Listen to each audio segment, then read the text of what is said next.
Buenas tardes para todos, muy grato estar reunidos hoy acá.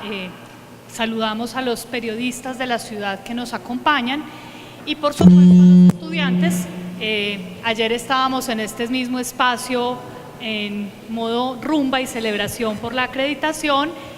Hoy estamos en un espacio para conversar sobre lo que nos ocupa en nuestra escuela, que es la formación en comunicación social y periodismo.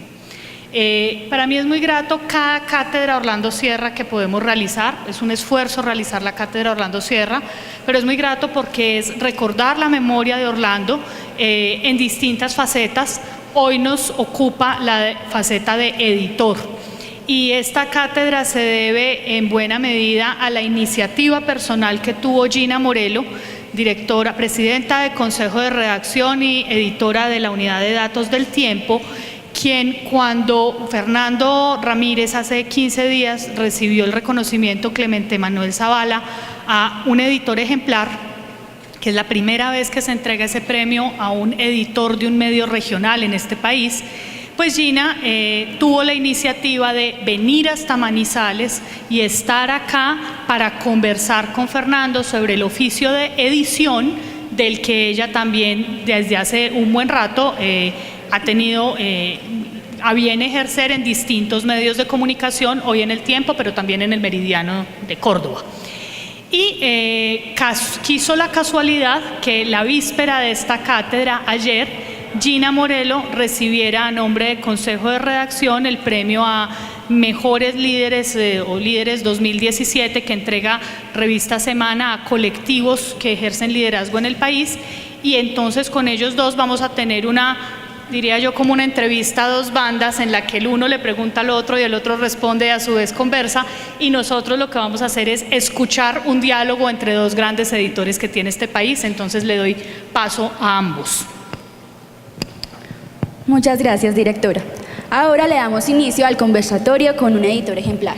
Bueno, buenas tardes a todos y muchas gracias por la invitación. Siempre es grato ir a las regiones y hablar de periodismo, y más en una escuela de periodismo, y me agrada muchísimo.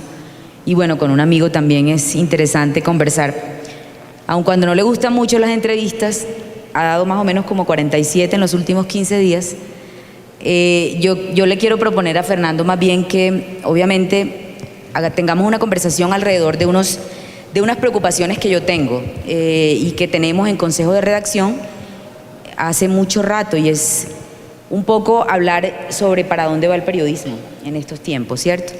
¿Y por qué le quiero proponer eso? De alguna manera porque yo creo que los editores en Colombia y los editores en estos tiempos tan cambiantes, en estos tiempos digitales en donde suceden muchas cosas, asumen varios roles y no solamente el de justamente velar por los contenidos y por la calidad de los contenidos de un diario. Entonces, si me aceptas eso, podemos hablar también de eso. Pero primero, yo quisiera primero que hablemos de una cosa que no nos gusta hablar de los periodistas, y es de los errores. Casi siempre cuando nos reunimos a encuentros de periodismo o a actividades que nos convocan como periodistas, hablamos de las cosas buenas que hacemos y lo bien que lo hacemos. Pero casi nunca nadie quiere hablar de los errores que cometemos. De pronto porque el ego es muy grande o porque es mejor pasar la página rapidito. Entonces, hablemos un poco de los errores que cometemos, pero hablemos de los tuyos. ¿Cuáles fueron esos primeros errores que cometiste antes de ser editor como reportero? ¿Sí? Yo conozco algunos, que fue la salvajada cubriendo judicial, pero cuéntanos otros, incluyendo eso también. Buenas tardes. Yo insisto que deberíamos aprovechar a Gina para entrevistarla a ella, que es la que tiene cosas que contar. A mí me ven todos los días aquí, ya deben estar saturados. Pero como la propuesta es otra, no, los errores en periodismo son todos. O sea, cuando uno arranca en esto, yo lo he dicho mucho en estos días, uno sale de la universidad sabiendo a duras penas periodismo, y eso, con dificultad. Y resulta que se da cuenta que para hacer periodismo se necesita saber mucho más. O sea, el periodista necesita saber de todo un poco. Pues aquí hay gente que me tuvo que padecer, Wilson Escobar, María Teresa Ronderos, que les tocaba corregirme. Y a mí todavía me da pena leerme lo que publicaba hace 25 años. Yo quemaría la biblioteca entera del periódico, desde el año 92 al 95 por lo menos. ¿Cuál era el error más recurrente? No, decorar la información, dárselas uno de cronista sin serlo, era típico, lugares comunes, ensanchamiento en información innecesariamente, barbaridades de desconocimiento total, que es todas las barbaridades judiciales que alcancé a escribir porque cometí la irresponsabilidad de empezar por judiciales sin un tutor, que no se había ido el periodista que hacía judiciales 15 días antes del periódico y yo llegué a hacer judiciales sin tener idea de que es un expediente, pero nada. Entonces, todos los errores ha habido y por haber que uno pueda cometer de imprecisiones en judiciales los cometí yo todos. Y hubo uno famosísimo que no salió publicado, lo paró un corrector, cuando había correctores en el periódico, por fortuna, que decía algo así como que el tipo se había suicidado por problemas personales. Y realmente la noticia no tenía que ver con eso, o sea, una cosa que era como una vaina de boletín de prensa que uno no revisó y ese no, pero no alcanzó a salir, ese se lo debo a un corrector que todavía trabaja en el periódico en otra área. Yo voy a contar dos de mis errores, que se vale contar de todo. Cuando yo comencé en el periodismo hace bastantes años ya también, me tocó en radio. Y era muy, muy curioso porque pues la radio te convoca a hablar muy rápido, ¿no? Pues hace un tiempo esa era como se instalaba mucho eso de hablar rapidísimo. Y tenía que leer una nota judicial sobre una persona que habían asesinado y la descripción, ¿no? Un hombre de cabello X tal y 176 metros de estatura y seguí, ¿cierto? 1.76, no, 176 metros. Y otro error que recuerdo mucho tuvo que ver cuando me encargaron la primera crónica en el periódico y apenas tenía 23. Estaba comenzando a trabajar 22 años y me encargaron una crónica del periodista que dio sus primeros pasos, o más bien, empujó el periodismo en Córdoba, fue el primero que hizo periodismo en el departamento de Córdoba, Rafael Yáñez Pinedo, y me mandan al asilo de ancianos a entrevistarlo. Y yo estaba muy feliz de hacer la entrevista y llegué, y él me dijo, ¿usted ya se leyó mi libro? La pequeña historia no es tan menuda, y yo, ¿what? Y, bueno, entonces tenga el libro y cuando él lo lea, me viene a entrevistar. De eso quiero hablar, de los errores de antes. ¿Siguen siendo los mismos que te encuentras ahorita? La falta de lectura, la falta de cuidado, o se suman otros en estos tiempos de fake news y virtualidad. No, de eso hay mucho. O sea, lo peor que uno le puede pasar es ir a entrevistar a alguien sin conocerlo. O sea, vaya a una entrevista a tal persona y llegan, lo primero que le preguntan, ¿usted me puede contar un poquito de su vida? ¿Usted qué hace? Me ha pasado muchísimo en estos días. Algunas los he devuelto con cajas destempladas, porque la gente viene y me pregunta, venga, es que yo le quiero hacer una entrevista, ¿usted cuál fue el premio que se ganó? Entonces yo le digo, no, pues mira, hay un link donde usted puede consultar eso, ¿para qué me pregunta eso a mí? No hay necesidad de preguntarme eso. Y usted fuera de la patria, ¿en qué más ha trabajado? O sea, eso demuestra que no ha hecho una mínima búsqueda de Google siquiera, pues, de qué es lo que este personaje hizo. Y eso sigue siendo la pereza recurrente en el periodismo, porque uno tiene que, si bien uno quiere entrevistar a alguien, tiene que llegar preparado para ello. Con el agravante hoy, que creemos que si la información está en Twitter o está en un blog o está en otra parte, pues entonces ya hice mi trabajo. O cosas que he visto terribles últimamente, y es que, por ejemplo, periodistas que tienen sus programas de radio, que no trabajan. Porque todo lo que reproducen allí es lo que les llega por WhatsApp. El comunicado, el audio, el video, y les llega por WhatsApp y lo van replicando sin ningún trabajo, ningún tamiz, ninguna labor periodística. Pues para eso no necesitaría periodistas realmente, ¿cierto? Pues muy bien por el trabajo de los comunicadores organizacionales, pero muy mal por el trabajo de los periodistas. Hablando de eso, del WhatsApp y de lo que circula por las redes y que es retomado por los periodistas sin revisión y sin análisis, ¿qué podríamos hacer frente a eso? O sea, la silla vacía tiene el detector de WhatsApp, que es un fact-checking a todas las cadenas de WhatsApp. a las que se pueden pescar. Todavía no hay como un bot, un robot que pueda capturar masivamente esos mensajes como para pensarnos de otra forma. Pero frente a eso, obviamente el cuidado, pero ¿qué podemos hacer si la avalancha de mentiras es enorme, ¿cierto? Y el trabajo del editor cada día se cierra mucho más en espacio, en los medios de comunicación. No, ellos lo saben y lo repito cada rato, desde que empezaron a estudiar periodismo son periodistas y tienen que saber a quién le dan un RT y a quién le dan un like. O sea, parte del problema de las noticias falsas es que muchas veces nosotros mismos las replicamos sin darnos cuenta de lo que estamos replicando. Y nosotros como periodistas tenemos que hacer el mismo rasero que le hacemos a cualquier información. Yo sí creo que uno es responsable de la información que redifunde. Ah, no, es que eso me llegó, yo simplemente le di like. No, eso no, porque es que yo soy periodista y yo sí tengo que saber si esa fuente es confiable, si no, o debo advertir, mire, voy a darle RT a esto, pero ojo que puede tener problemas, lo pongo para la discusión. Ese tipo de cosas creo que son necesarias. Inclusive, ahorita se está hablando de hacer fact crowding, que es como llegar al fondo de dónde salió, quién fue el primero que tiró esa información falsa, con un agravante, ahorita lo vamos a notar más en época electoral, y es que están muy bien hechos. O sea, el que manda la información falsa está pago, o sea, hizo el trabajo bien hecho, le pagaron por meternos ese gol para que usted caiga fácil. Eso implica que tenemos que trabajar más, o sea, eso lo que implica es que necesitamos mejores periodistas y más periodistas, no menos periodistas. Sí. Que se diferencie el periodista que logra hacer ese tipo de verificación de la información del que cree que es periodista porque escribe cualquier cosa en un tweet o en su muro de Facebook. Así no, o sea, yo creo que ahí tenemos mucho que hacer, pero esto está ahí y va a seguir. Entonces el tema es, ¿cómo contrarresta eso? Con buen periodismo, las mismas maneras de siempre. Y hay que prepararnos para ello. Yo creo que hay que trabajar con eso. Yo creo que tú nos puedes contar más cómo se está trabajando con organizaciones, cómo están juntando con organizaciones de hackers en el mundo, se hacen hackatones y cosas para ver qué tipo de herramientas pueden ayudarnos a hacer el control. Yo creo que podrías aportarle ahí a los muchachos más. Bueno, ok. No, me faltan muchas preguntas más. No, pues hablando un poco de eso, yo creo que, o sea, sí hay todo un ejercicio grandísimo de fact-checking a nivel mundial.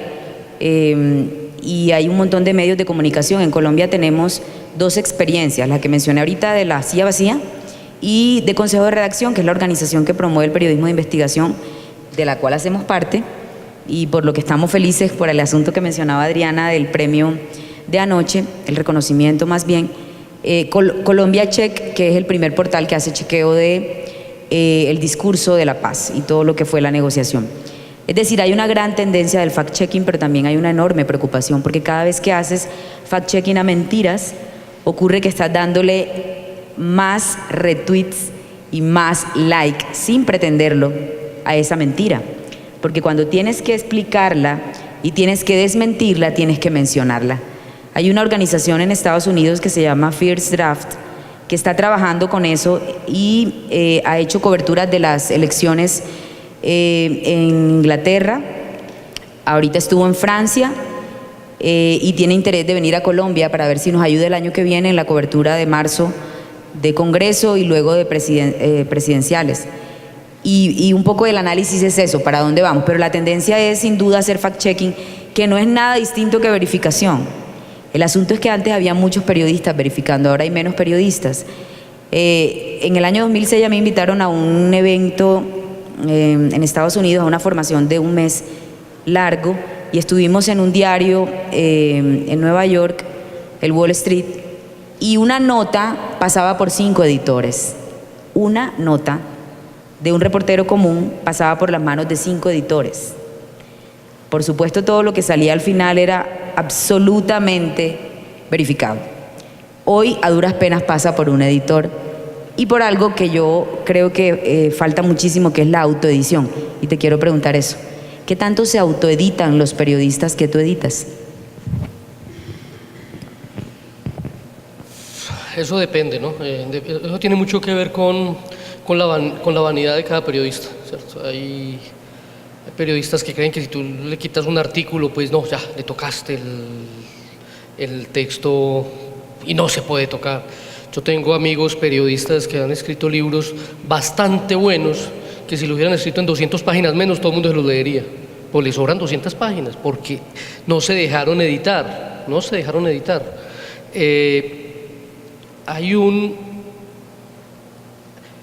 Yo sí creo, y en eso insisto, en la encerrona que me hiciste el pasado martes en tu clase en la Universidad Javeriana, los estudiantes me preguntaban lo mismo, ¿cómo se edita uno primero? Y yo les decía, mire, siempre la fácil es, en el periódico lo hacemos, lo tenemos ya incorporado en el manual de trabajo periodístico, identifica los tuyos. Generalmente mis errores, mis muletillas, mis lugares comunes no son los mismos de otro. Mi problema puede ser con el dequeísmo y el de otro puede ser con las tildes de las palabras agudas. El del otro puede ser con las palabras terminadas en ción. Cuando yo empiezo a identificar cuál es el mío, tengo más posibilidades de empezar a corregirme en lo que sé. Yo, por ejemplo, sé que tengo un par de muletillas generalmente cuando escribo editoriales. Y yo ya sé que siempre que termino la editorial me devuelvo a buscarlas porque ahí están. 1, 2, 3 o 4 veces, pero ahí están.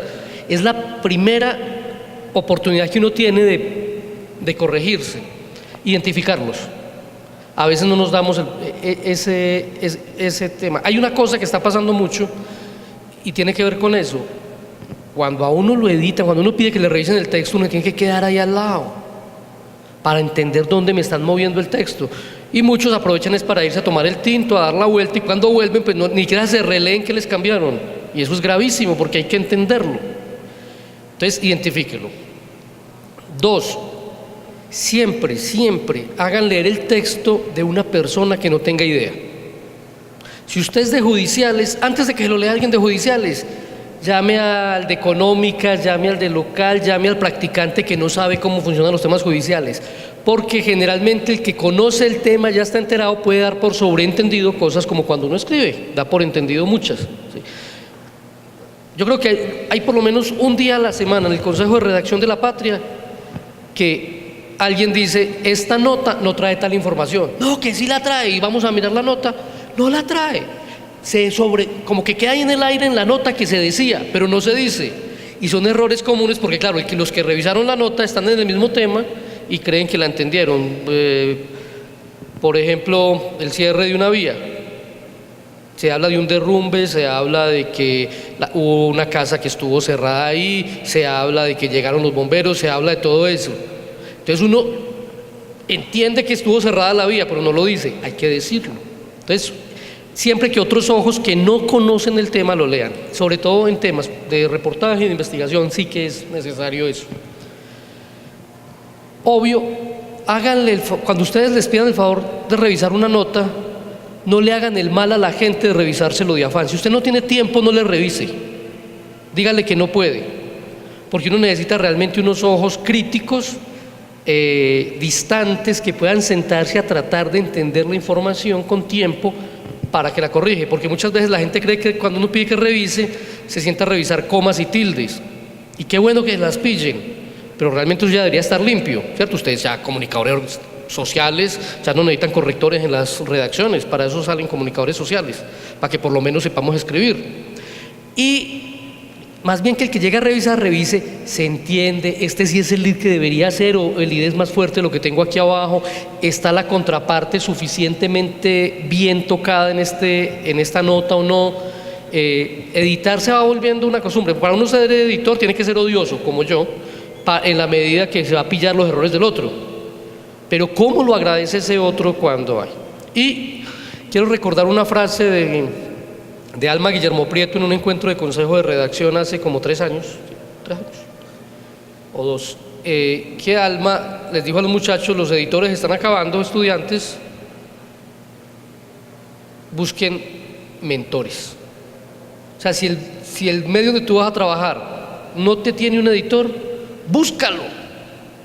Busca esa persona que te pueda leer, no necesariamente tiene que ser un periodista, pero que sea una persona que sepa de gramática, que sepa un poco de cómo contar historias, de cómo se narran las historias para que te ayude a contarla mejor, pero no se pierdan esa oportunidad, porque yo creo que todos necesitamos siempre unos ojos distantes y críticos que nos permitan mejorar lo escrito. Yo creo que por ahí va, y hay que siempre... O O sea, la peor irresponsabilidad que uno puede hacer es publicar sin que alguien le lea antes. Eso no tiene ningún sentido hoy ni lo tendrá nunca. ¿Qué diferencia hay entre editar una nota en caliente y editar una historia más larga? Porque tú dices hay que tomar distancia, o sea, le dices al periodista, que fue un poco lo que me dijiste a mí cuando revisaste mi libro hace unos años, revísate primero, ¿cierto? Pero si estamos hablando de una nota en caliente que se publica ya, de esa clase de periodistas que has mencionado mucho estos días, el que trabaja rápido, ¿cierto? Y no los que nos demoramos un poco más pensando en crónicas. El maestro Bastenier, así no te guste. Sí. Exacto. Eso, gracias.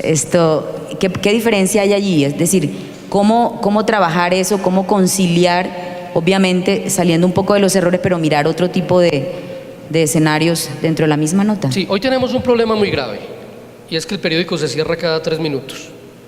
O sea, mientras antes uno cerraba el periódico a la medianoche o a las 2 de la mañana, María Tena, uno se iba a la casa y ya el periódico quedaba cerrado. Ya con las plataformas digitales eso es imposible, uno está cerrando el periódico todo el tiempo. Algunos lo hacen 2 veces al día, otros lo hacemos cada 5 minutos, y eso necesariamente obliga a que la información en la internet, yo digo que es muy parecida, o en los medios en internet, es muy parecida a la radio, ¿cierto? Hubo un atentado, luego el atentado fue en tal lugar, luego ya se tiene más información, hubo heridos, ya las autoridades están verificando y se trató realmente de esto o aquello, y entonces se va construyendo la información poco a poco, pero tú no puedes esperar a tenerla toda para publicarla, tienes que ir publicando paso a paso todo lo que va sucediendo, pero necesitas otros ojos. Entonces, por ejemplo, los muchachos de la web saben que antes de subir la nota que alguien la lea, el otro compañero, el otro, y hay un trabajo hermoso y maravilloso que no se reconoce desde los medios, y es el de los lectores. Los primeros que se pillan los errores son los lectores. Si uno está atento a lo que la gente le responde, oiga, ustedes son unos brutos, eso no es la calle tal, sino que era la carrera, y uno, muchas gracias, muy amable, ya mismo corriges la nota y dejas constancia de que la corregiste, porque es lo que a los lectores les molesta mucho, que tú la corrijas y hiciste como si nada. Uy, ya la corregí y nadie se enteró. No, ellos te hicieron el favor de corregirte, corrígelo. Es que equivocarse es parte de este asunto. Por fortuna no somos médicos ni ingenieros, porque sería la cosa más grave. Esto es un problema de redacción y de ortografía o de precisión. Y hacer esas correcciones allí, los lectores ayudan mucho en la corrección. Pero en esa rapidez en la que andamos, la que tú acabas de describir, ayer precisamente hablábamos con un chico de Brasil, Eduardo Tesler, que es experto en medios, y decía que ya los editores no cierran los periódicos, sino que los abren. Un poco para mencionar que hay que ser creativos y que todo está cambiando cada 3 minutos. Cada 3 minutos, ¿cómo se puede hacer una labor de edición? ¿No será definitivamente que los editores van camino a la extinción justamente por el tema digital y por toda esta carrera en la que andamos de producir noticias y noticias todo el tiempo? Todos vamos camino a la extinción y rapidito mientras Trump y Kim Jong-un estén por ahí. Hay un asunto ahí, y es que también tiene que ver mucho con armar las escuelas de periodismo dentro de los medios. O sea, si uno en el medio, en el periódico, en la radio, en la televisión, tiene claro los parámetros, qué puedo publicar, qué no puedo publicar, cómo una persona que trabaja en la web no es para que llegue a subir cables o lo que le manden, sino que tiene que llamar a verificar a la autoridad o tiene que llamar a un vecino para ver si el dato es cierto, correcto. Nosotros, por ejemplo, con el Nevado del Ruiz. El Nevado del Ruiz anda en zozobra permanente, ¿cierto? Ahí está. Y en algún momento hará erupción. Que no sé ahorita que estoy acá. Pues sería muy divertido. Nosotros tenemos todo un plan completo en La Patria. Todo el mundo sabe, hace erupción el Ruiz y sabe dónde tiene que estar, con qué carro, inclusive cuando teníamos LPTV, con qué cámara se iba para dónde, porque no podemos darnos el lujo de esperar a reunirnos en la redacción y a ver qué hacemos. No, ya todo el mundo sabe qué tiene que hacer, ¿sí? Y sabe la gente quién tiene que llamar a los organismos nacionales, pero tenemos los teléfonos de la comunidad del área, de gente de Herbeo, de gente de Murillo, de gente que vive aquí en la zona de Brisas, para preguntarles, venga, ha caído ceniza, ha habido, está oliendo, no está oliendo. Esos son los primeros que nos verifican el dato siempre, antes de cualquier cosa. Y eso está en un Google Doc donde todos pueden acceder, porque no sabe uno quién es el que esté de turno en ese momento, ¿sí? Toca reemplazar a Vanessa, que todavía creo que figura ahí en la planilla. Bueno, pero hay que planear mucho. Una buena manera de editar es planear. Si yo planeo la información, si yo planeo la redacción, con seguridad voy a tener que hacer menos esfuerzo luego a la hora de corregir o de revisar. Y yo sigo creyendo en eso. Yo, que era un descreído de lo que eran los sistemas de planeación cuando empecé en el periodismo, porque no, el periodismo no se puede planear, esto todos los días surgen cosas, carreta. El 90% de la información que sale en el periódico es planeable.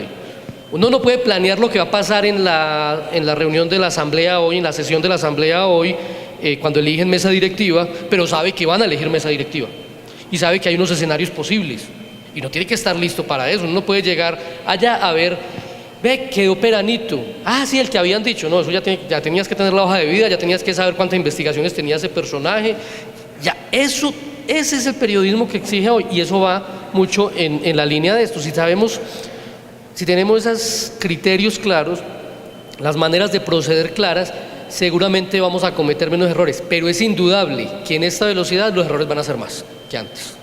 Y en la forma como estamos generando información. De hecho, cuando yo decidí estudiar periodismo fue un poco enamorada de esa figura del periódico bohemio. Bueno, mi mamá decía que no era una carrera para mujeres, porque todos eran borrachos, fumaban mucho y a toda hora andaban en rumba. Eso parece no aplicar según la descripción de un artículo que le leí a Adriana sobre Fernando Alonso. Sin embargo, me pregunto, por ese deseo que tenía uno de acercarse a esas salas de redacción donde encontraba maestros, y hoy hay salas de redacción donde hay muchas ausencias de maestros, justamente, porque ya los diarios dejan de ser diarios para ser productoras de contenidos. No, por caros, que no quieren pagar editores con lo que valen. Entonces, un poco pensando, ¿a qué le apostaríamos? ¿Cuál sería la salida, además de la escuela que mencionas, y que es interesante porque nadie forma editores, pero además de no haber recursos, ¿qué podemos inventarnos precisamente para que algo tan importante que es la persona, el maestro, que se encarga de velar por la calidad del contenido que la audiencia va a recibir y sobre la cual nos va a retroalimentar, no desaparezca? ¿Qué podríamos hacer? Pues si tienes la respuesta, montamos el negocio. Lo que todo el mundo está buscando. Como tú eres el gurú premiado, ya deberías darnos un poquito de lecciones. No, yo la verdad sigo creyendo en la forma rigurosa de hacer periodismo. O sea, yo no creo que el periodismo light se pueda hacer y funcionar bien, ¿cierto?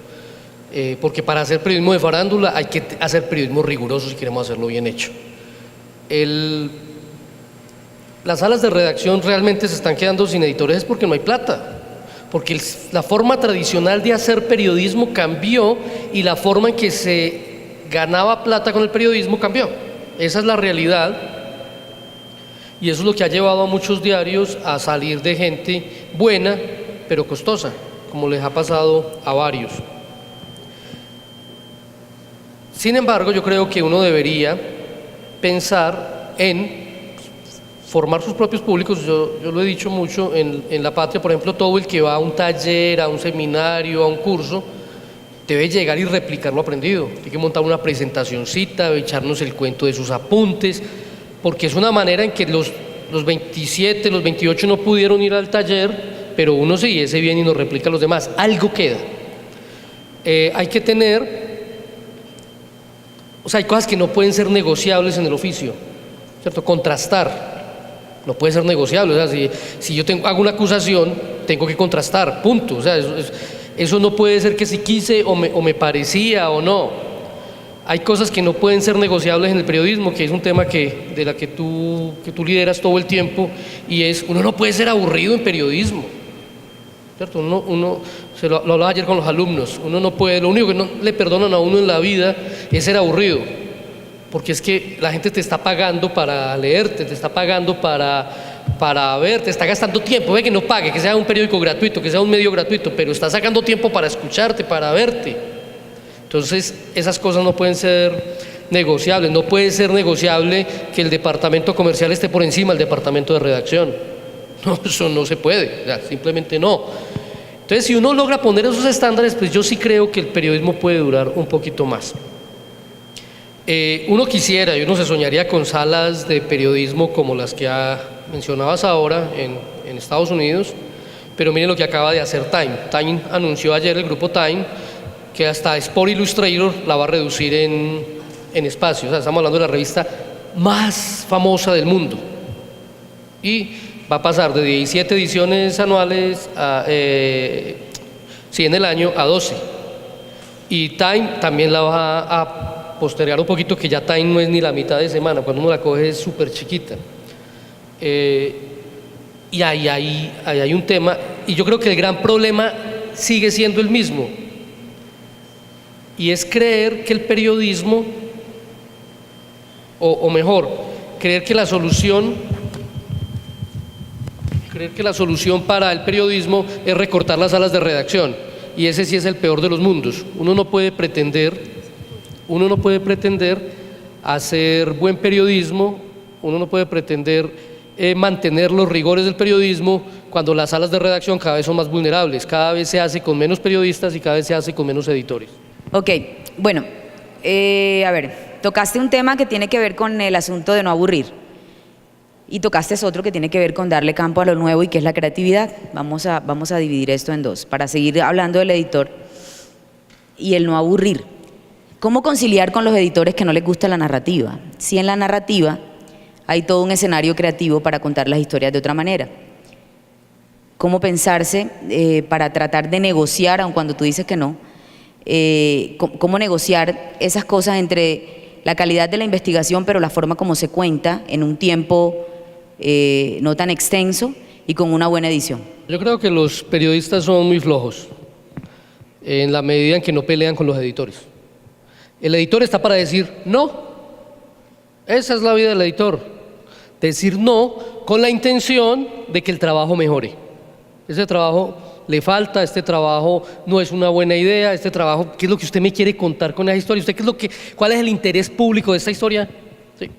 Yo siempre pongo el ejemplo del Dr. House, ¿sí? Yo pongo a mis estudiantes que están cansados de escuchármelo, pero es la verdad. Cuando usted ve el Dr. House y ven que él siempre se busca a alguien para un diferencial, es porque necesita ese sparring, esa persona que le diga no, que le diga es por acá, lo que usted está diciendo no es. Es lo mismo, eso es el editor. ¿Sí? Y nosotros, yo lo digo y lo he dicho varias veces, las batallas campales que tenía yo personalmente con Orlando Sierra eran de gratos recuerdos. ¿Sí? O sea, nos agarrábamos, porque veíamos muy distinto la manera de hacer periodismo.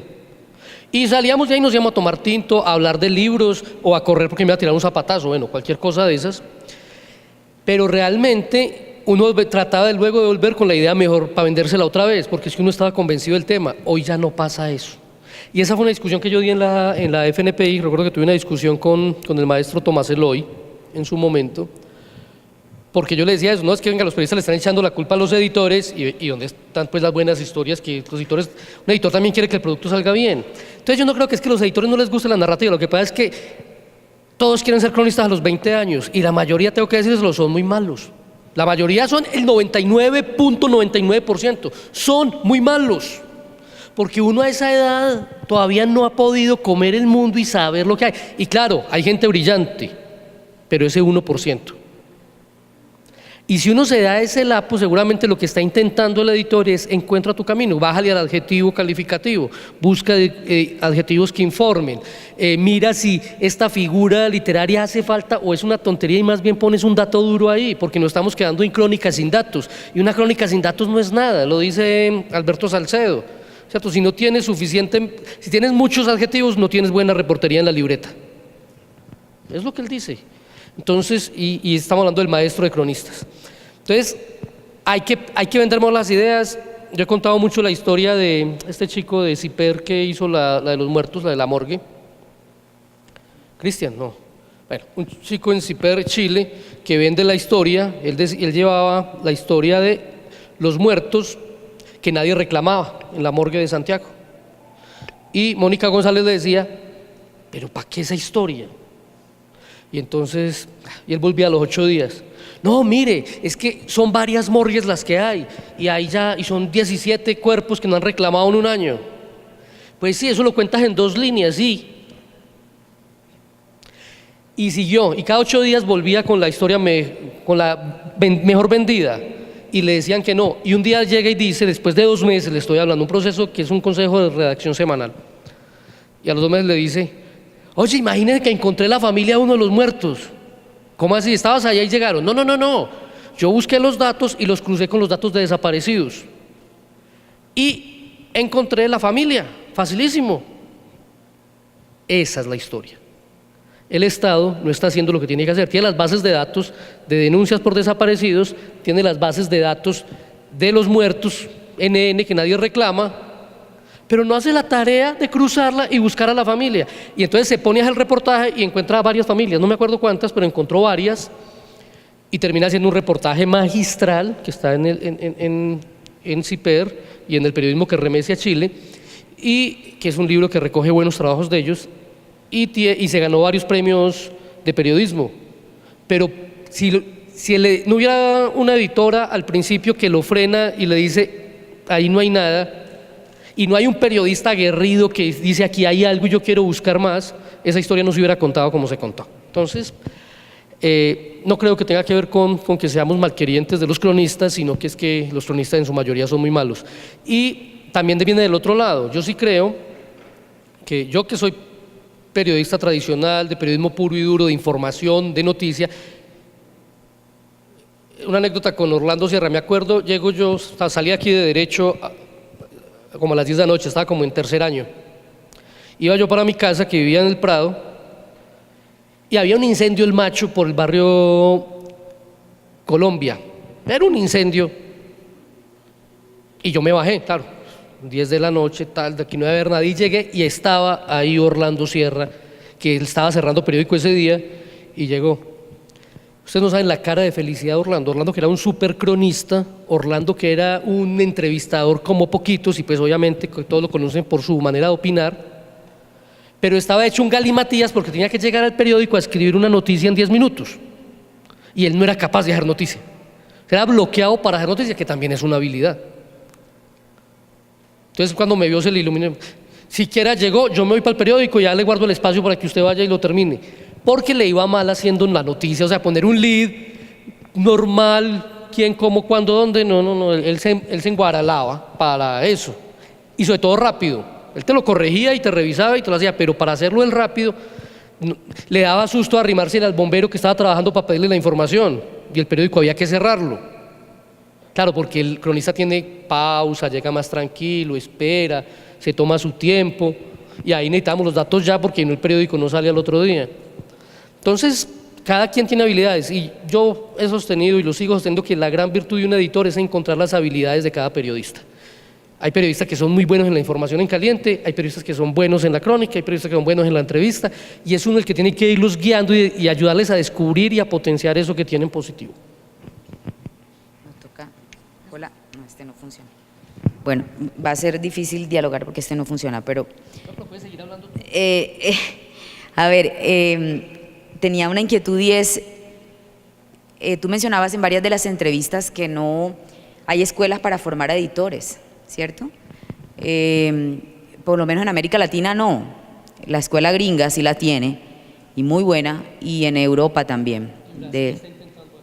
Y bueno, Brasil también ha intentado cosas interesantes, pero la auténtica escuela de editores es la escuela norteamericana. Nosotros no gozamos con eso, con esas posibilidades. Entonces el editor se ve obligado a formarse a sí mismo, quizás muy poco consciente de que va rumbo a eso, porque casi siempre aterrizamos a los trabajos de editores porque es la mejor forma de mejorar nuestros ingresos. Entonces hablemos con verdades, ¿no? Pero bueno, ¿cómo se forma un editor? La pregunta es, ¿a quién leías para formarte como editor? Y en esa conciencia interna tuya, ¿qué ibas guardando allí y qué listas de libros y autores ibas acumulando para tratar de encontrar en ellos esas claves que no podíamos obtener en las escuelas donde estábamos porque no nos daban esas posibilidades?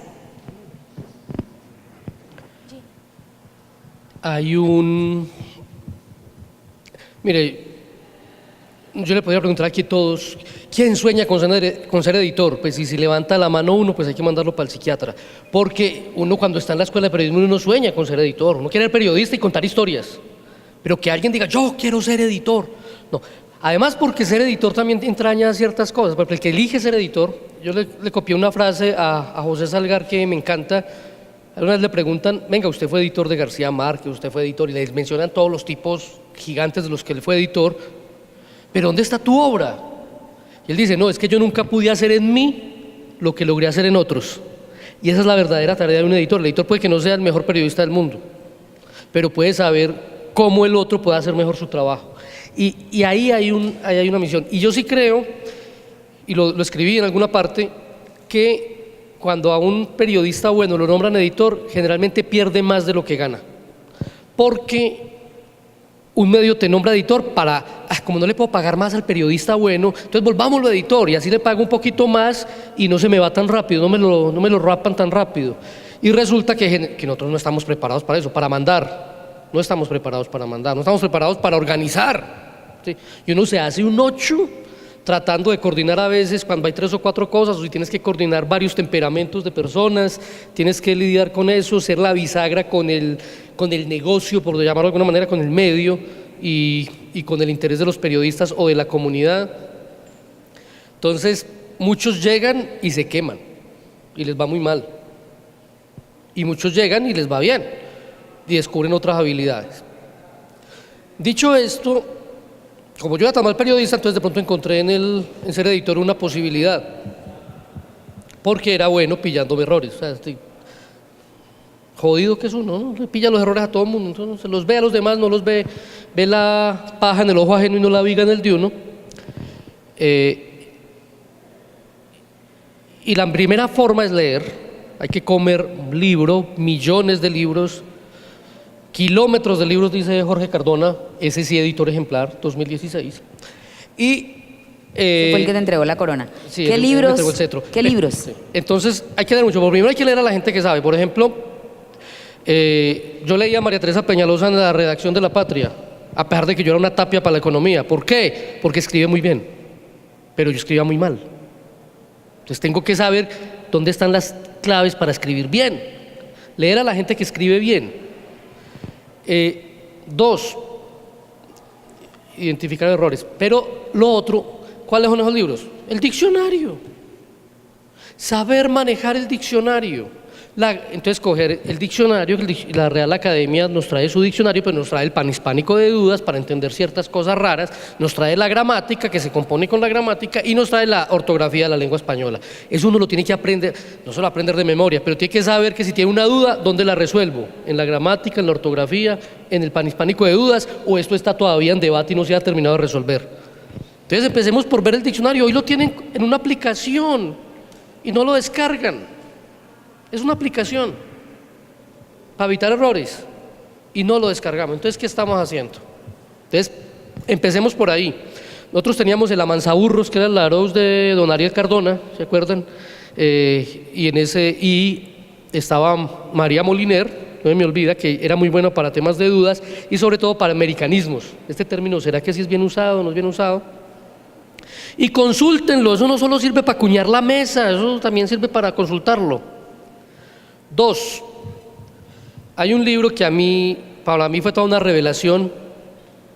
O sea, nosotros conocíamos el manual de estilo del País de España, yo no lo seguía, pero cuando salió el estilo del periodista de Alex Grigelmo, para mí fue eso fue una epifanía, porque me mostraba todos los problemas que tenía yo como redactor, estaban ahí, y eran los primeros problemas de cualquier periodista. Entonces yo dije, no estoy solo, pero estaba la manera de corregirlo. Ese libro yo empecé a subrayarlo y si ustedes lo miran, cuando a veces lo traigo por ahí a clase, creo que está subrayado, es más lo que tiene subrayado que lo que no tiene subrayado, porque es que es esencial.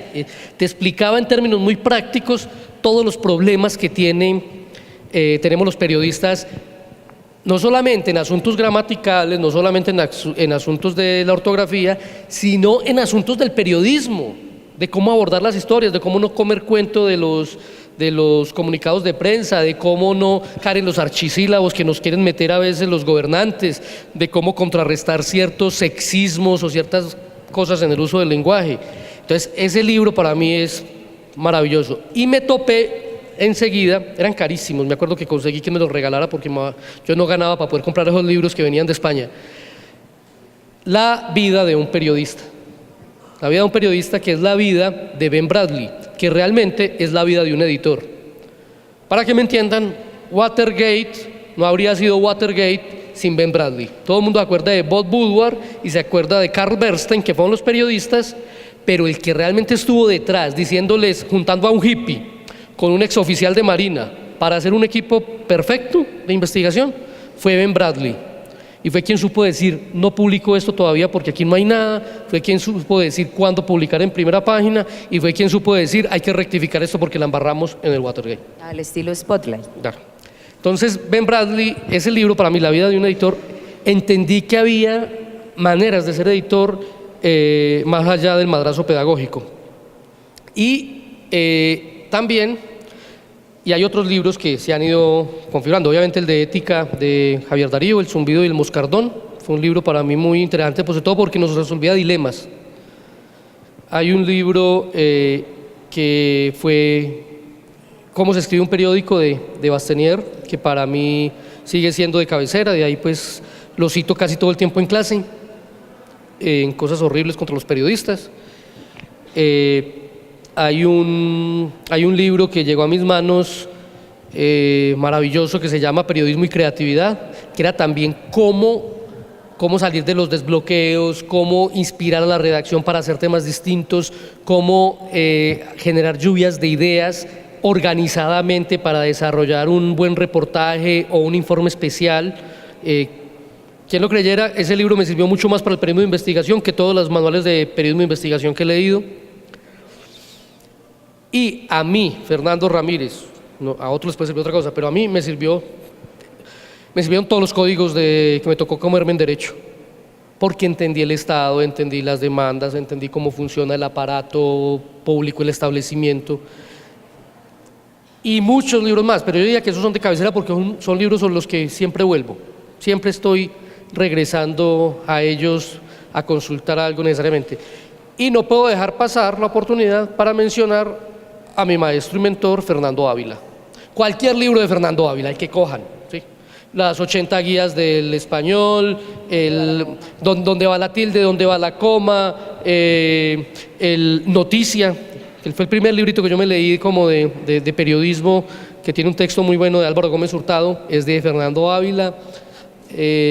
Cualquier libro de Fernando Ávila te enseña cantidades, y nosotros tuvimos la gran fortuna y tenemos todavía de estarlo trayendo al periódico cada año, cada 2 años, y en una época lo tuvimos como asesor durante 6 meses, nos leía el periódico todos los días y nos devolvía las correcciones rayadas por él. Todavía guardo esos documentos, es un libro completo, porque me sigue sirviendo para los muchachos que llegan y cometen un error que de pronto uno ya superó y que lo cometía hace 15 años. ¿El editor tiene que ser un Grinch? Le va mejor, pero no, hay editores, hay estilos. Por ejemplo, don Jorge Cardona es una gran persona, es maravilloso. Muy diferente a ti. Sí, absolutamente, pero como somos los dos hinchas de Millonarios, entonces hay una gran ventaja y una afinidad. No, yo no creo. Yo creo que a algunos nos tocó así. Yo pues fui arriero de chiquito, entonces se me quedó eso. Pero no creo que tenga que ser un Grinch. Yo creo que he conocido editores muy buenos que son unas excelentes personas y te enseñan sin ser tan molestos, ni tan groseros, ni elevando zapatos, ni mandando madrazos pedagógicos. Ni sin ser tan Bastenier. Con ese fue que aprendí. Yo. A ver, hablemos un poquito ya acerquémonos ahorita a los tiempos de ahora y el nuevo periodismo, ¿no? El nuevo periodismo, como dice Borja Chavarría de Univisión. El periodismo que recibe toda una disrupción de lo digital y que cambia permanentemente, ¿cierto? Y que está generando toda una preocupación enorme desde el punto de vista económico en los medios de comunicación. Ese nuevo periodismo en donde convergen diferentes formas de pensar, diferentes clases de periodistas, millennials, ¿sí? Toda esa cantidad de nuevas disciplinas que entran a trabajar, los desarrolladores, los diseñadores. En ese nuevo periodismo, ¿cómo puede ser el editor mucho más útil para poder justamente insertarse en redacciones que son eminentemente mutantes a lo que estábamos acostumbrados? Yo creo que en todas las redacciones hubo siempre un editor que se resistió a coger el computador y terminó con su máquina de escribir, siempre. Ese lujo ya no se lo puede dar uno. O sea, uno no puede no saber cómo está funcionando la información en nuevos medios, redes sociales. Hoy es eso, yo insisto que eso no ha terminado de inventarse, hoy es eso, mañana no sabemos. Entonces lo que necesitamos es una gran capacidad de adaptación, de poder saber qué está pasando con los tiempos y poder ubicarse. Eso es como tener la posibilidad de entender que uno lo que entrega es información y habrá que ver cuál es la plataforma por la cual la difundo. Hoy es un periódico, o es una emisora, o es un canal, o es internet, o es una red social. Mañana no sabemos qué es, puede ser cualquier cosa. Guillermo Culel, del Clarín, nos decía alguna vez que los periodistas, por primera vez en toda la historia de la humanidad, desde la imprenta de Gutenberg, tuvimos la oportunidad de haber logrado hacer del periodismo algo importante y nos dejamos ganar de los mercadotecnistas y de los publicistas y de los ingenieros de sistemas porque no entendimos. Creímos que eso de la internet era una cosa ahí pasajera y cuando ya nos quisimos subir al bus, pues ya todo el mundo nos había ganado la mano y ese fue un gran error. Entonces toca estar con los ojos abiertos y toca dialogar mucho con las audiencias. Toca uno saber la gente. Listo, por ejemplo, la gente en Manizales, ¿a través de qué se comunica? ¿Por dónde habla? ¿De qué temas está hablando? Porque yo en un periódico regional tengo que interpretar eso que dice la comunidad. Tengo que tener diferencias generacionales en la redacción. Los millennials que me están diciendo, los más grandecitos que están diciendo, los mayores que decimos, porque tiene que haber, porque uno le sirve a varios públicos. Nosotros no estamos en medios de nicho. Cuando usted monta un medio de nicho, pues la tiene más clara. Le quiero pegar a este público objetivo. ¿Tú no crees que los periódicos de papel deberían ir hacia eso, convertirse en una verdadera obra de arte? Porque competir con lo digital es prácticamente ya un suicidio. Puede ser. La verdad es que los periódicos de papel están amenazados y se van a quedar para nichos, los va a hacer caros y si la gente está dispuesta a pagar por algo caro, pues tendrá que hacérseles muy bien hecho. Eso sí es necesario. Yo no necesito una obra de arte, pero sí una gran pieza de periodismo. O sea, los periódicos cada vez tienen que tener más agenda propia, absolutamente agenda propia. Tiene que tener géneros narrativos, apuestas narrativas importantes para contar las historias. Mucha innovación y creatividad. Y tiene que ser perdurable, tiene que manejarse como se manejan las revistas hoy, o no puede ser un periódico que la gente pueda desechar tan fácilmente para cuando va a pintar la casa o a lavar los vidrios de la casa. O sea, tiene que realmente, que provoque guardarlo, porque aquí hay una historia que me interesa. Pero yo sí creo que el modelo está en vía de extinción. Si están trabajando en el pensum, en la universidad, trabajen mucho en todo lo que tenga que ver con emprendimientos, cómo administrar negocios, porque el modelo cambió. El modelo de gran sala de redacción, el modelo de estar formados para ser empleados está desapareciendo. Eso es lo que está en crisis, no el periodismo, sino el modelo económico del periodismo. Pero de alguna manera esa preocupación irrumpe fuertemente en la labor del periodista al punto de dividirte la cabeza en dos, entre hacer buen periodismo y preguntarte cómo consigo los recursos para hacerlo. Bueno, pero personas como tú que creen que el periodismo es que una vocación y ¿qué más? ¿Qué es lo que dice Javier Darío? Una vocación, entonces se pueden morir de hambre haciendo periodismo, ¿cierto? Pero los que creemos que esto todavía tiene que ser un negocio, esto tiene que generar recursos, porque esto hay que pagar una sala de redacción, porque o consigues los recursos o haces periodismo. Y si no hay recursos, pues no se puede hacer periodismo, o sea, no hay manera, ¿cierto? Yo sí creo que las universidades deben formar más a los estudiantes en eso, porque lo hablábamos tal vez hace poco, cómo los periodistas muchas veces tienen que hacer sus propios proyectos para ver cómo mejoró eso. La lupa de la contratación, que se acaba de ganar un premio, una subvención para mejorar. Es un proyecto que empezaron la Corporación Cívica en tiempos de Adriana y con La Patria, y lo que se hizo fue, presentemos un proyecto a ver si podemos hacer más fácil el trabajo, pero nosotros no tenemos plata para meterle, ni la Corporación Cívica ni La Patria. Entonces presentemos un proyecto y nos lo acabamos de ganar, nos van a dar ahí unos pesos para lograr mejorar. pero eso en la universidad no te lo enseña, pues en la universidad en comunicación, solo te lo aprende uno estrellándose muchas veces, presentando muchos proyectos Y descuidando el periodismo. y descuidando el periodismo a veces, pero como uno es editor, uno permite que los demás hagan el buen periodismo que uno no tiene tiempo de hacer. O sea que de alguna manera el editor se tiene que pensar también como gerente. Sí, definitivamente. Es que un editor es un gerente, no solo de las historias, sino de los periodistas, de los equipos de trabajo. Nada más difícil que manejar gente, ¿cierto? Por ejemplo, cuando tú pones el trabajo en grupo, entonces, yo con ellos no me hago, hay que sacar un producto, seamos grandes. No necesitamos ser amigos, sí, como dijo el gran filósofo Haider Villa, no vinimos a ser amigos, pero vinimos a hacer un producto, ¿cierto? Entonces hagamos el producto bien hecho, punto. Si eso es en la universidad, que estamos chiquitos, imagínate las cargas que puede traer uno en la medida que va creciendo, y no, el periodismo hoy en día es casi imposible no hacerlo en equipo, se necesita hacerlo en equipo, punto. Por todas estas cosas, porque uno no sabe de programación, bueno, tú sí, uno no sabe de datos, ella sí, uno no sabe de contar buenas historias, ella sí, ¿cierto? Y tiene la plata del tiempo para hacerlo, entonces se puede, pero... Eso no se puede publicar, porque no es cierto. Pero hay que meterse en esos mundos y también hay que ver qué se puede hacer. Ustedes se imaginan si todos fueran cronistas de largo aliento, ¿dónde están los espacios para publicar? Es muy difícil. Miren que Soho, yo la veo en vía de extinción. Y Don Juan, no sé, que es donde la gente publica reportajes. El Malpensante no sabemos hasta cuándo lo van a sostener. Cada vez Las lanzan una revistas campaña. están en crisis. Entonces, publicar las grandes crónicas de largo aliento que requieren tanto tiempo, que requieren producción, que vale plata hacerlas, ¿quién va a pagar por ellas? Ahí hay una respuesta que no tengo. El día que la tenga, monto la consultoría para ganar plata, porque no, Y si no nadie llega, la tiene. y si no llega, compramos un Uber. Bueno, esa es una Ok. idea. Un taxi en Montería. A ver, yo quiero parar acá porque me gustaría, si algunos tienen algunas preguntas, se les han ocurrido algunas cosas interesantes que preguntarles al editor ejemplar. Buenas tardes. Fernando acaba de mencionar que es muy importante poder trabajar en equipo, muchas personas, pero lo que uno puede ver, digamos, en la sala de redacción del Tiempo o en la sala de redacción de La Patria, es que se le pide a un periodista que tiene que manejar todas las herramientas, porque hay convergencia de medios, porque hay trabajo en todos los medios que el periodista tiene que hacer inmediatamente y tiene que cumplir con todos sus oficios. Pero es una realidad el hecho de que a los periodistas no se les está pagando tan bien o lo suficientemente bien para que tengan que hacer todo ese trabajo.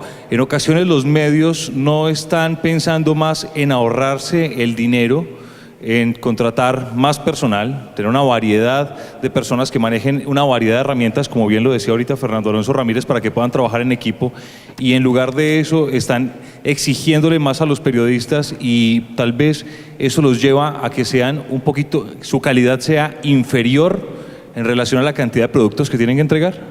O sea, toda la descripción que acabas de hacer es real.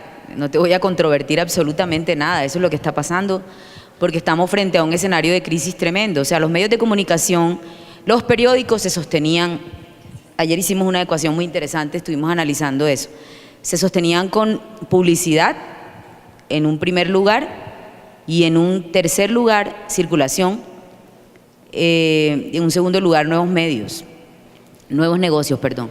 Y todo eso cambió tremendamente.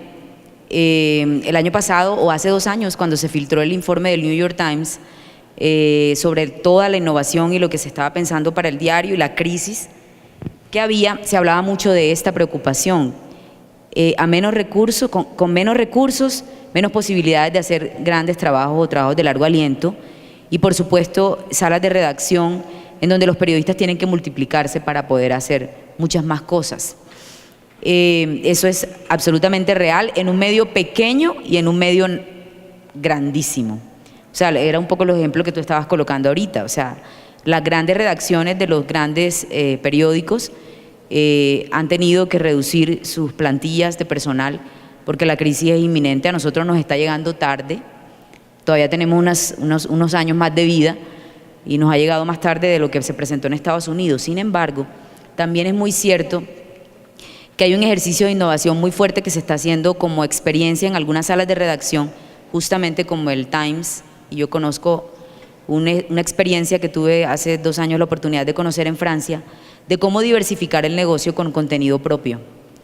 Y prácticamente darte la pela de tener unidades productoras de contenido diferencial que te den un espacio y un aire importante para recuperar audiencias, que en últimas es lo que me va a generar una movilidad en eso que hoy llaman la monetización o el retorno del dinero. Entonces un poco es pensarte, yo sí estoy de acuerdo, solo que me gusta molestar a Fernando, aunque yo soy más periodista que editora, y a mí sí me gusta salir a la calle a reportear y no estar sentada en el escritorio corrigiendo errores. Pero comparto con él esa visión en que definitivamente tanto el editor como el periodista tenemos que aprender a hacer empresa y tenemos que aprender a administrar esto, porque de lo contrario el periodismo se acabaría. O sea, estamos frente a escenarios muy complejos de medios de comunicación muy tradicionales que han sido adquiridos por grandes compañías, como el caso del diario donde trabajo, que es de un banquero, ¿cierto? Y eso de una u otra forma genera una mutación en el proceso periodístico interno. Hay una preocupación por el dinero notoria. Entonces, ¿cómo te reinventas en esos espacios? ¿Qué puedes hacer? ¿Cierto? Y aparecen maneras y formas de hacerlo, pero no son soluciones a un corto plazo. Son soluciones un poco más larguitas. Las de pensar unidades de producción de contenido diferencial no es una solución para tener retorno casi que en un año. De hecho, el Times lo pensó así a más largo aliento. Y ese es un problema para nosotros tremendo, porque en Colombia somos cortoplacistas. Entonces yo creo que lo que hay que hacer es como trabajar a dos bandas, ¿no? Como seguir con estas redacciones en donde los colegas trabajan durísimo, aprendiendo un montón de cosas y haciendo las coberturas del breaking news, las noticias ya. Pero también tienes otra cantidad de periodistas, puede ser un grupo menor, produciendo contenidos diferenciales, que es un poco la apuesta mía en el diario donde estoy ahorita, que digámoslo así, de alguna forma, y no se puede tuitear, porque genera molestias, es una posición privilegiada. Yo no trabajo para el día a día, ¿cierto? Entonces ahí vas encontrando ciertos equilibrios y vas buscando nuevas formas de hacer esto más rentable, pero al mismo tiempo te vas acercando a un cambio totalmente nuevo, y es el periodismo de nicho, lo que yo le preguntaba a Fernando. O sea, yo sí creo sin duda alguna que el periódico de papel se va a convertir en una pieza de colección. Es decir, no se va a acabar, pero en el periódico de papel no podemos seguir escribiendo lo que el Twitter me dice ya en 140 caracteres. No tiene sentido. No tiene sentido, muchísimo menos, ni siquiera que la radio repita lo que lee el periódico, que me lo dijo el Twitter el día de ayer. Entonces hay que pensarse de otra forma distinta. Y en ese pensarse de otra manera distinta aparecen estas posibilidades que son salas de redacción distintas. Sabes que yo tengo una palabra para eso, empecé a usar eso ahorita, como estoy pensando en una ponencia para un proyecto que se llama periodismo divergente. Vamos a ver en qué termina, porque me voy a pelear con media humanidad. Pero tiene que ver con eso, ya no es lo convergente, ya no es que sepas todo. Ya es que seas distinto, sabiendo cuál es tu fortaleza y quién tiene la que tú no, para hacer esto rápido y ya. Es decir, Fernando decía una mentira, yo no sé de programación, entiendo, sí. Un poco como no me dejo meter los dedos en la boca. Sé lo que significa un código, sé cuando me pones todo un código HTML largo y sé cuando me estás diciendo eso no se puede, simplemente porque no te da la gana de hacerlo. Pues me puse a estudiarlo para poder discutir los temas de datos. Pero entiendo quién lo puede hacer, un poco lo que decía el cronista Germán Castro, ¿no? Tú no tienes que saberlo todo, pero sí quién sabe lo que tú necesitas. Entonces es un asunto de necesidades para poder apalancar mucho más el futuro de este ejercicio, que yo no creo que se vaya a acabar, y yo sí creo que es tan necesario como el pan, porque las audiencias quieren informarse y se van a informar bien si van a tener siempre intermediarios que lo hagan de buena forma y no tuiteros contando la realidad según los pareceres emocionales del día. Bueno, una pregunta es para Gina y la otra para Fernando. Para Gina, frente a la selección de contenidos, ¿qué tanto influye su ideología y la ideología del periódico? Y para Fernando, ¿qué responsabilidades y precauciones trae consigo ser el editor del medio más tradicional de la ciudad?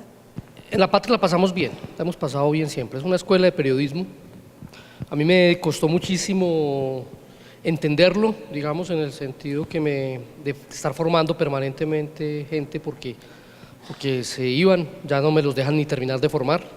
Yo creo que un periodista en una redacción necesita mínimo 3 años y ya no los dejan ni 3 años antes de que me los rapen. Pero nos divertimos mucho. Entonces, hay cargas que uno trae. O sea, un periódico, Miguel Ángel Bastenier lo decía magistralmente, los periódicos son unos entes vivos que tú llegas ahí, y me voy a adelantar algo de lo que le preguntaste a Gina, pero tú puedes llegar con una idea, con una ideología, con lo que quieras, pero eso tiene tanta vida que la carga de ese periódico tú la tienes que respetar. O sea, hay una cantidad de gente durante 96 años que le dieron fuerza material a ese periódico, que hicieron que esté vivo todavía, y tú tienes que respetar ciertas cosas. Entonces hay ciertas cargas con las que tú andas, ¿cierto? A mí, por ejemplo, me cuesta mucho que el periódico sea tan liberal hoy, siendo yo tan godo, pero ¿qué le vamos a hacer? ¿Sí? Y la sociedad está pidiendo ese tipo de cosas.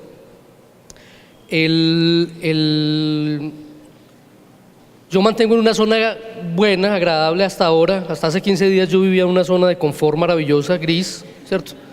Porque los problemas los resuelve el director y la reportería, o sea, los visibles son los periodistas y el director. Uno de editor siempre está ahí en la mitad, como debe ser. Eso es lo que tiene que hacer uno como jefe de redacción o como editor, no tiene por qué aparecer en ningún lado.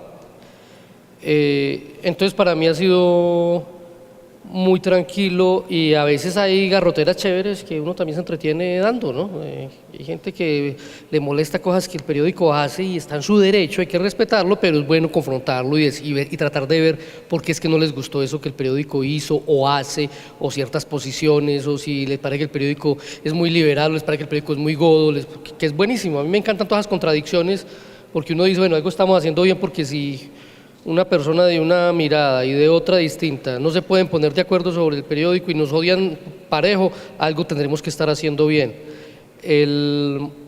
Y sí creo que hay una responsabilidad muy grande de ser el periódico que informe a los caldenses sobre Caldas, estén donde estén. Eso implica los del papel, los de la radio y los del digital. Bueno, ¿qué tanto influye mi ideología? Mi ideología es lo siguiente. La abundancia en Internet no es lo que tiene valor es lo que no está, es la escasez. Esa es mi ideología es estar buscando cosas distintas. O en lo que se cuenta de manera común, explicarlo de forma distinta. Esa es mi ideología. Entonces me caso con todas las cosas extrañas y rarísimas que puedan darse, y que muchas veces saltan justamente de verlas todos los días, como nos ocurrió recientemente, el anteaño pasado, con un trabajo que propusimos para analizar la desaparición forzada en 2 países. La desaparición forzada es un fenómeno súper ultra dateado, pero recontra dateado, o sea, en todos los países de América Latina.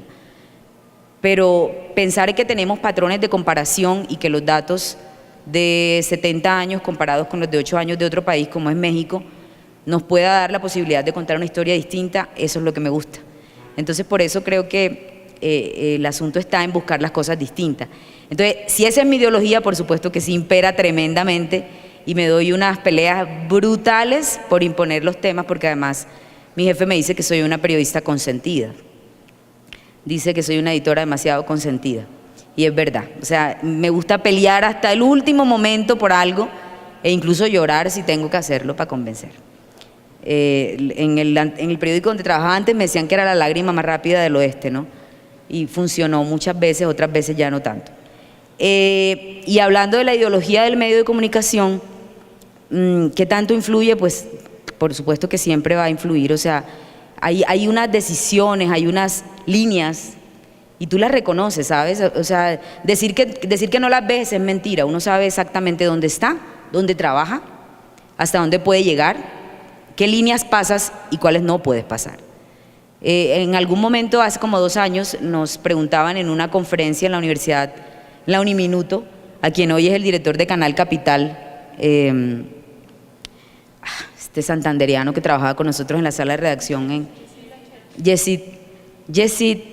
a Yesid y a mí nos llevan a una conferencia y nos hacen esta misma pregunta, pero más directa, ¿no? Por supuesto la hacía un costeño.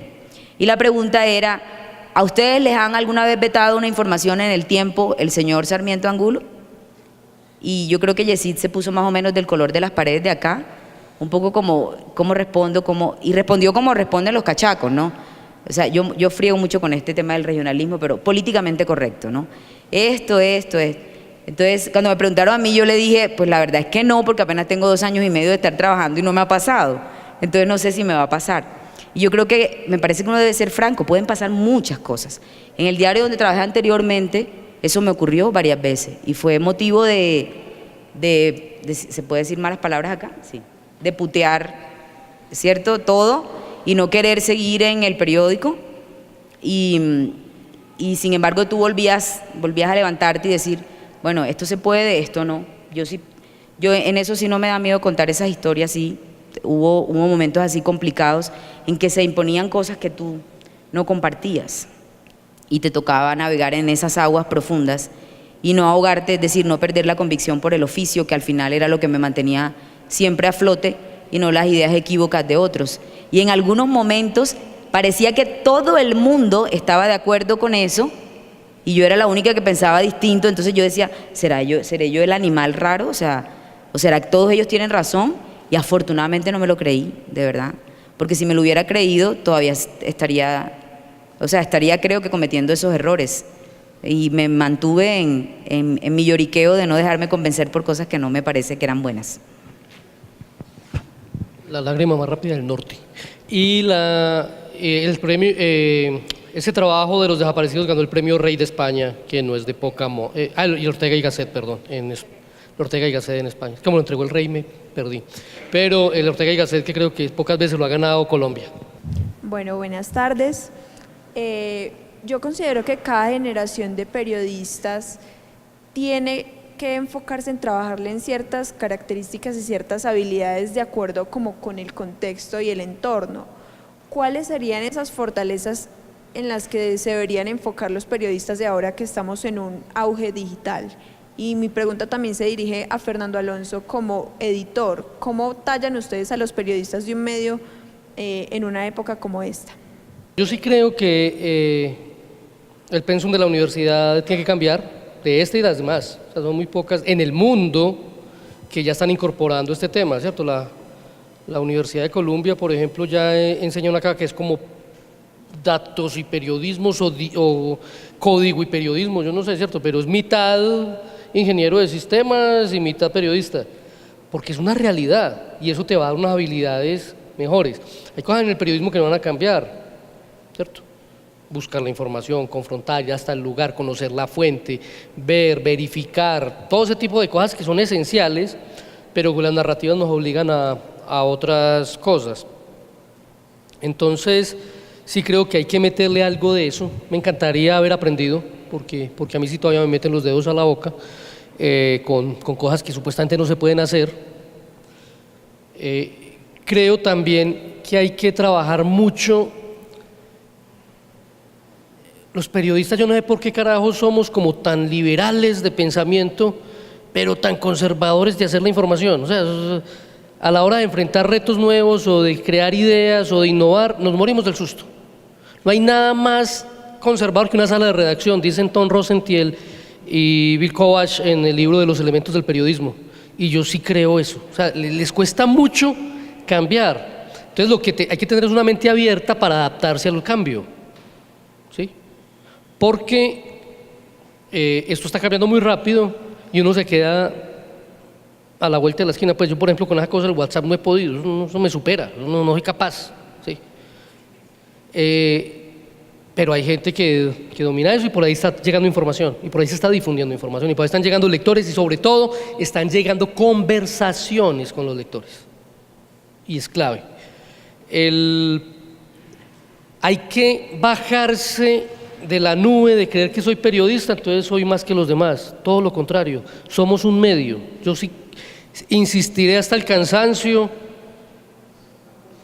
A los cronistas no les gusta mucho, pero los periodistas no son noticia. Punto. Los periodistas no son noticia. ¿Sí?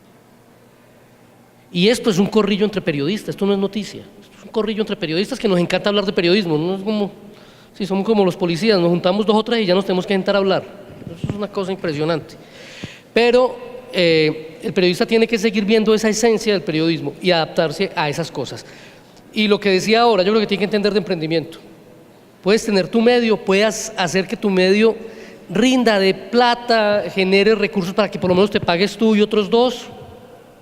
Si ya decimos que las grandes redacciones no van a estar, bueno, ¿y cuál será el medio de expresión? ¿Será hacer un canal de YouTube? ¿Será ser un bloguero? ¿Será hacer qué? Pero hay que entender esas. Y hay que entender que todo lo que estamos haciendo para enriquecer a Facebook y a Google. Eso es lo que estamos haciendo. Nosotros hacemos el periodismo y ellos quedan con el negocio. Ahí tenemos un problema en la ecuación. Entonces tenemos que prepararnos para ver cómo o revertir eso, que va a ser muy difícil, o se cambia de tal manera que el periodismo gane en el camino. Es el 85% con el que se está quedando Google y Facebook en estos momentos. Si le sumamos, a ver, ¿qué dicen los datos que hay? Si le suman a esa ecuación lo que se hace por Snapchat y Microsoft, se quedan con el 102%, o sea, ya rebasó cualquier cosa y nosotros nada.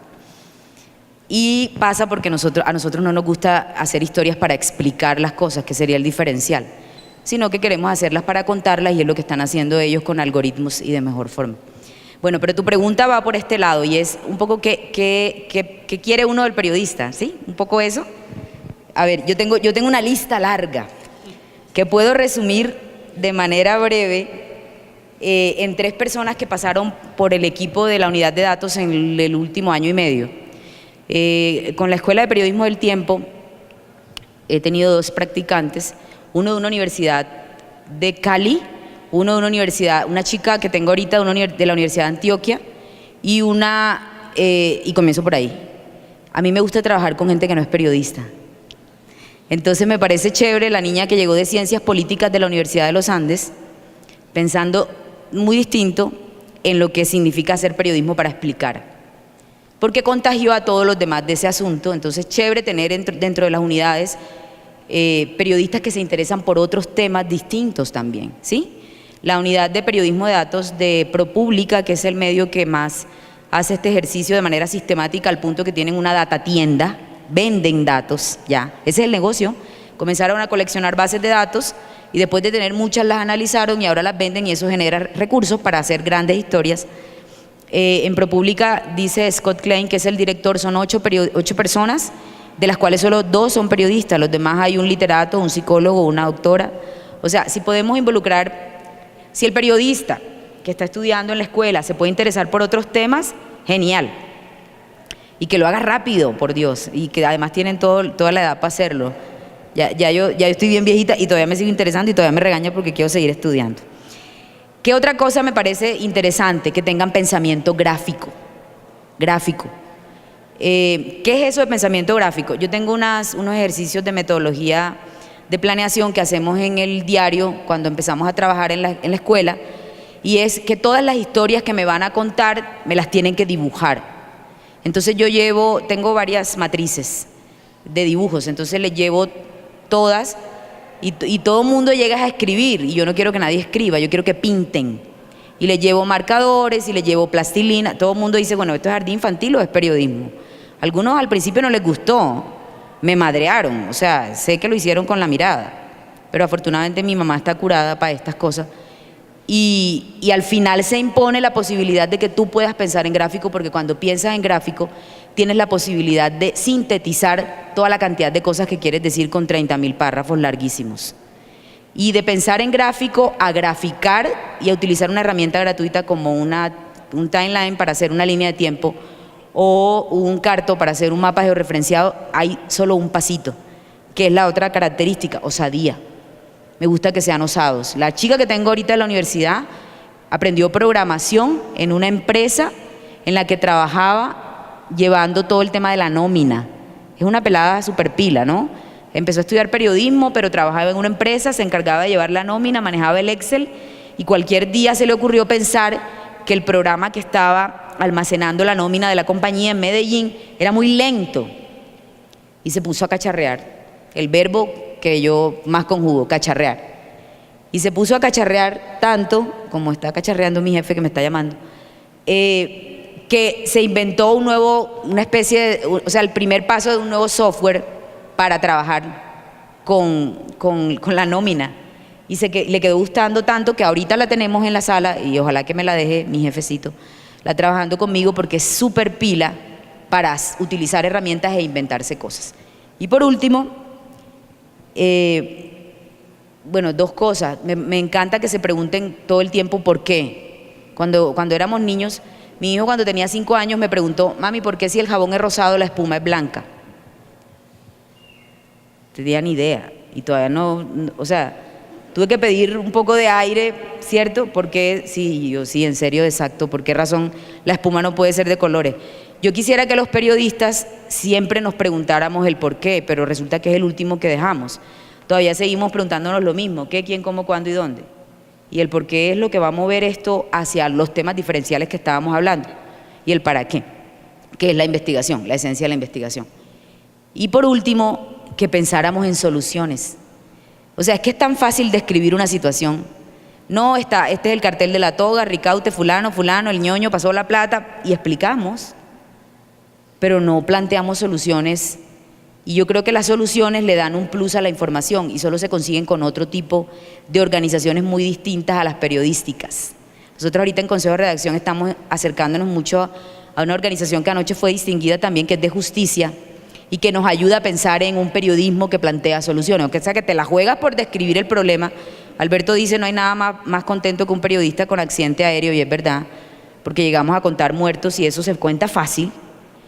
Pero el asunto es que tú empieces a hacerte las preguntas bien jodidas sobre por qué ocurrió esto, cómo dibujo la infografía, cómo explico qué pasó.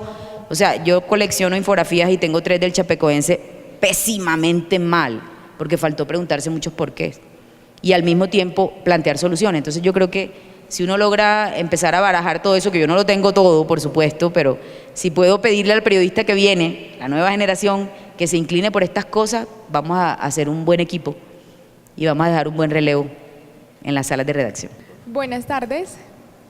Mi pregunta es, ¿los editores actúan como censores cuando no permiten que se publique una información?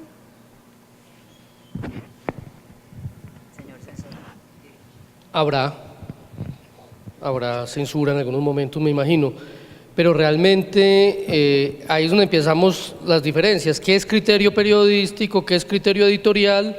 ¿Qué es censura? O sea, censura es que tú tienes una historia bien hecha, súper armada, contrastada, perfecta, bien titulada, maravillosa, y te dicen no la puedes publicar. Eso es censura. Pero si la historia está coja, si la historia no funciona, la historia le falta verificar, eso no puede ser censura, eso es un tema de calidad periodística y de rigor. Hace poco yo mandé a hacer una historia y la persona, el periodista, cuando le preguntó a los 15 días ¿qué pasó con esto? No, es que me dijeron que esa persona es amiga del director. ¿Qué me importa? Yo le mandé a hacer la historia. ¿Usted por qué se autocensura y yo no le mando a autocensurar? No, pero es que de pronto, no, usted haga la historia, ya, ese es su trabajo aquí.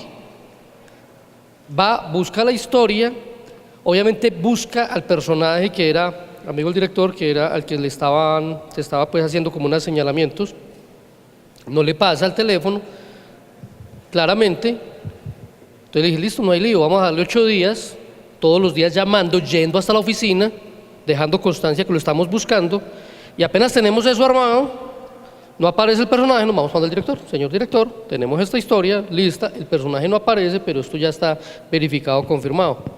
Déjenmela aquí, él llama al personaje, a él sí le da cita, y conseguimos la contraparte, nos ayuda a conseguir la contraparte. Pero muchas veces, lo que hablaba yo al principio de esa pereza de pelear, muchas veces pasa por ahí. De pronto me dicen que no, entonces no lo propongo. No jodas, tu función periodista es proponer buenas historias y hacerlas, no más. Y el día que te pase, pues ya veremos, ¿cierto? Pero mientras no pase, no empieces a inventarte fantasmas en la cabeza. Gina, mi pregunta es para ti. Lo que sucede ahora que estamos hablando tanto sobre los medios digitales, sobre la información digital, ¿podrías decirme cuáles son las herramientas, los programas o las fuentes que utilizas para para informarte y para dar a conocer esa información a los públicos a los cuales llegas?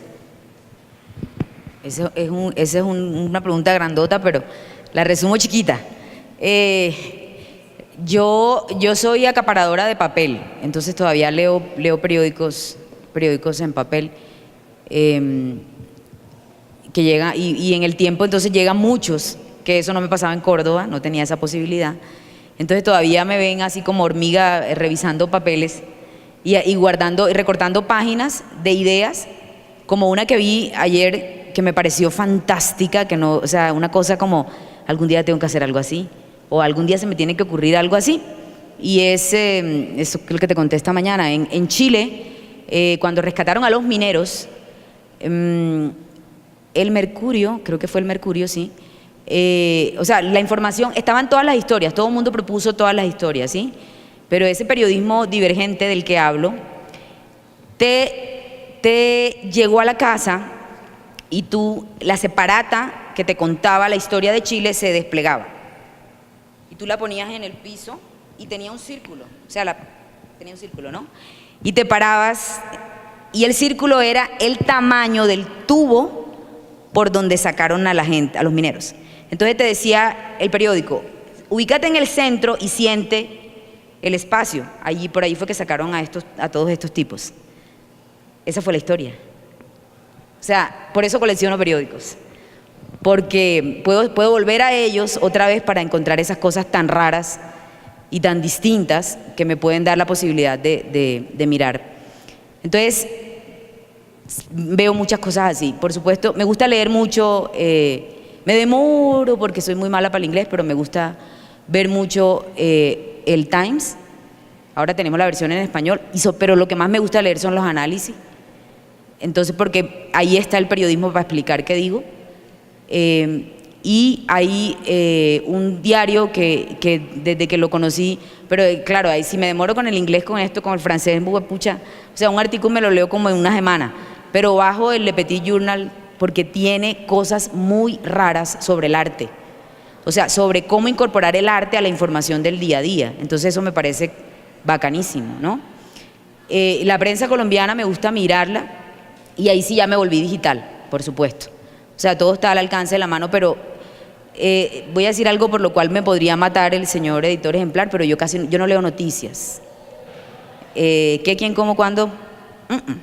No veo noticieros, ni muchísimo menos los programas del domingo por la noche. Me encanta Netflix, voy a cine, monto bicicleta y escucho a la gente. Y yo creo que ahí hay un montón de pistas para utilizar herramientas. De hecho, una de las herramientas que uso en la unidad de datos se la escuché a uno de los chicos que hace bicicleta conmigo los domingos en Bogotá, que él la usaba para georreferenciar el negocio de pizzería que tenía. Y yo no sabía que esa vaina existía y que era facilísima, como el Google Maps, pero otra, no me acuerdo el nombre ahorita. Entonces yo dije, o sea, uno hablando con la gente encuentra cosas. Entonces, simplemente pistas, o sea, de herramientas, líneas de tiempo, tú pones en el Google y encuentras la mejor de todas, que es Timeline JS, que es la más fácil de usar. O el Story Map, que es para hacer crónicas con video, audio y escritura. O sea, puedes montar los 3 recursos en una misma herramienta, facilísima. O puedes hacer gráficos georreferenciados con una cosa que se llama Data Wrapper, que trae su propio manual incorporado y que te dice que en 4 pasos tú lo puedes hacer, así como cuando viene lo de la torta, lo de haga la torta esta que venden, el pastel este que nosotros le decimos pudín en Montería. Claro, a mí siempre se me quemó, pero nunca funcionó, pero para las herramientas digitales sí me funciona. En 4 pasos puedes hacer gráficos, hasta cosas ya más complejas, pero que para ustedes es facilísimo. O sea, si he aprendido yo, pueden ustedes. Tableau, que siempre la recomendamos. Entonces, eso es como una pista ahí. Pero si estás interesado, me puedes escribir al Facebook y te mando un listado de herramientas que tenemos en una hoja Excel, que hay como 25, para que las exploren, empiecen a estudiar y hagan cosas chéveres. Así le pueden partir el ojo a los profesores, incluyendo al que tenemos aquí al lado. Creo que no pasaría los quizzes de actualidad usted en periodismo de investigación. Y en Team Link, que lo usamos el semestre pasado con los muchachos que hoy están en sexto, fue creo que una maravilla, fue todo un descubrimiento para todos nosotros. Bueno, en este momento damos por terminada la cátedra Orlando Sierra. Les agradecemos a todos por su asistencia y a nuestros invitados por acompañarnos el día de hoy.